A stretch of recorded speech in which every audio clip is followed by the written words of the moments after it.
রাজনীতি করতে আসলে রাজনীতি করবেন, ইসলামের বিপক্ষে অবস্থান নিয়ে বাংলাদেশে রাজনীতি করার দিন শেষ।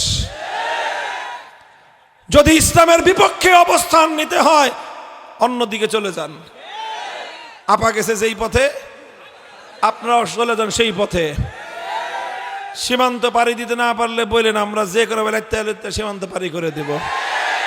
এই দেশে থেকে ইসলামের বিরুদ্ধে বিষোদ্গার করে আল্লাহর সম্মানের উপর আঘাত করার ব্যাপারে নমনীয়তা, নীরবতা অবলম্বন করে মুসলমানদের দেশে আগামীতে রাজনীতি করা যাবে না ইনশাআল্লাহ।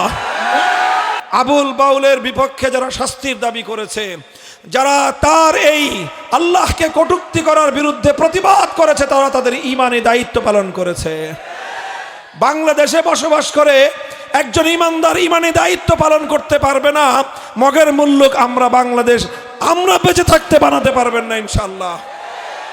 যদি এই দেশটাকে ওই রকম মগের মুল্লুক বানাতে হয় যে এখানে ঈমান নিয়ে বাঁচা যাবে না, আল্লাহর পক্ষে কথা বলে বাংলাদেশে থাকা যাবে না, সেই দিন আসতে হলে আমাদের বুকের উপর দিয়ে আগে বুলডোজার চালাতে হবে, আমাদের শাহাদাতের রক্ত দিয়ে আগে দেশকে ভাসাতে হবে।